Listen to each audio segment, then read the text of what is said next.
Bienvenue sur Absolute Manga en compagnie de Oyama et de moi-même. Aujourd'hui, on va s'attarder sur le tristement célèbre film Death Note de Netflix.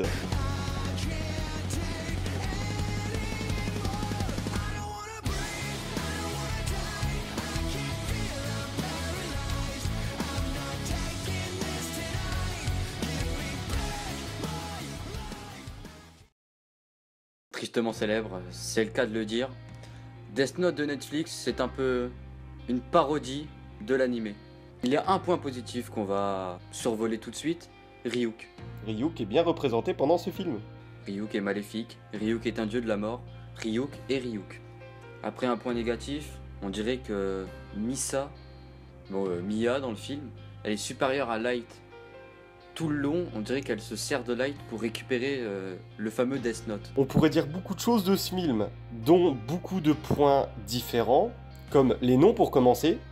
Yagami devient Turner, Misa devient Mia, et elle devient Noire. Elle reste elle.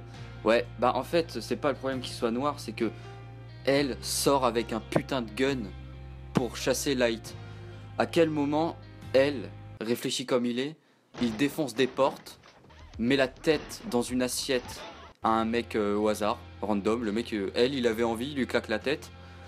À quel moment elle fait ça? Encore il serait noir, il serait le même comportement que le vrai elle, d'accord? Mais là, bon, faut pas abuser. Elle a beaucoup trop changé pendant ce film. Elle, ouais, il est devenu badass.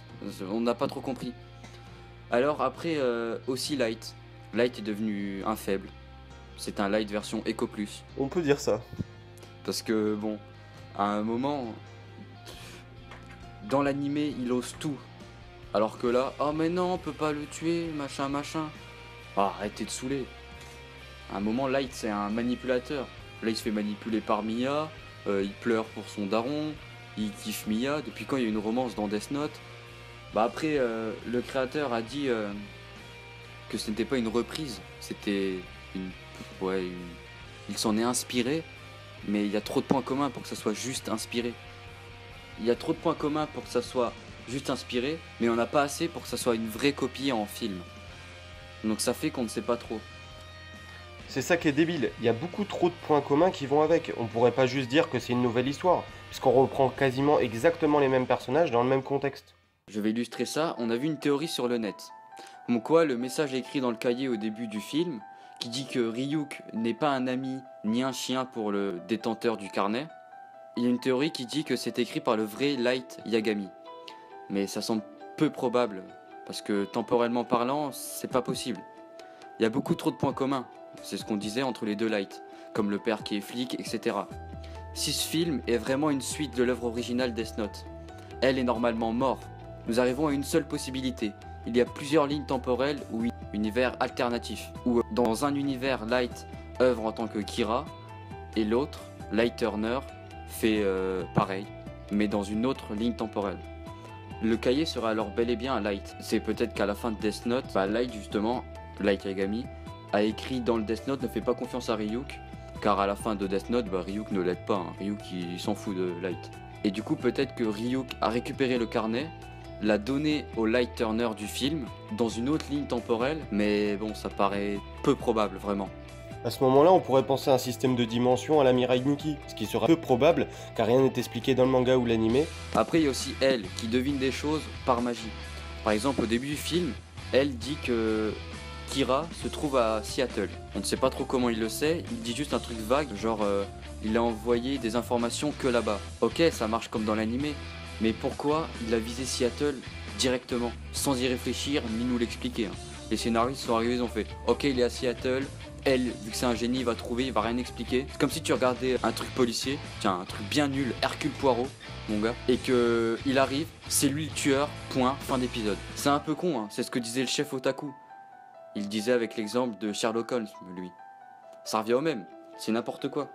Elle n'a plus son charme de détective. Il sort des guns, enfin on en a parlé tout à l'heure, c'est un ouf. On comprend plus. Il s'énerve pour un rien. Oui, il s'énerve pour un rien, il utilise le Death Note même à la fin, on ne sait pas trop pourquoi. Bizarrement, alors qu'on avait vu dans l'animé qu'il voulait surtout pas s'en servir et qu'il voulait le faire utiliser par des criminels pour le tester. Bah oui, bah là, non, tranquille, il prend à la fin, il rage, il pleure, il écrit le nom de Light, et voilà, fin. D'ailleurs, la fin du film, bon, On pourrait parler de la fin du film décevante. qui nous laisse dubitatif. Dubitatif, effectivement, c'est un terme très bien employé. Après, on pourrait parler des règles du Death Note, qui sont complètement différentes de celles de l'animé. Ah oui, les règles, n'importe quoi. Bon, si tu brûles une page, ça la brûle et elle tombe comme par hasard dans un baril en feu. Bon, ça c'est ce qui se passe, un peu le hasard fait bien les choses. Mais il y a des règles, c'est n'importe comment. On a vu les vraies règles dans l'animé, il y a des règles inventées. C'est Ryu qui s'est dit tiens, on va en ajouter. Et bah tiens, il a eu envie, il l'a fait. Bah après, il y a certaines règles, comme si on brûle la page avec un nom écrit dessus, la mort devient annulée s'il n'est pas encore mort. Ce qui est un petit peu débile parce qu'on n'a jamais vu ça dans le manga ou l'animé. Ouais, mais ça en rajoute une, d'accord, mais faut des... Il y a des explications dans l'animé, mais là, il y en a aucune explication. Ouais, c'est ça. Tu vois juste une règle comme ça. On peut clairement qualifier ce film de mauvais par rapport au manga. Si on ne connaît pas le manga, on prend ça comme un film normal de Netflix. Un étudiant avec une romance qui a des problèmes avec son père, qui renoue avec son père. Un roman fantastique, tout ça. Enfin, un truc de base de Netflix, un peu nul, sans vraiment but. Quand tu regardes l'animé, tu peux pas aimer le film. Parce que il manque tellement d'éléments. Le film devient un film d'action, alors que normalement c'est mystère, énigme dans Death Note. Le vrai, l'animé ou le manga, C'est ça. je comprends pas ce film. C'est pour ça qu'il a fait autant un mauvais buzz. Parce qu'il respecte rien. Pour finir sur tout ça, on pourrait qualifier ce film de mauvais par rapport au manga ou à l'animé, mais si on connaît pas l'univers de Death Note et qu'on le regarde ce film, on pourrait qualifier autrement. Mais laissez-moi le rappeler, Death Note est avant tout un manga, et ce n'est pas pour autant que ce film est mauvais, que le manga l'est aussi. Alors je vous laisse aller voir le film ou l'animé pour ceux qui ne les ont pas vus, et on vous dit à la prochaine.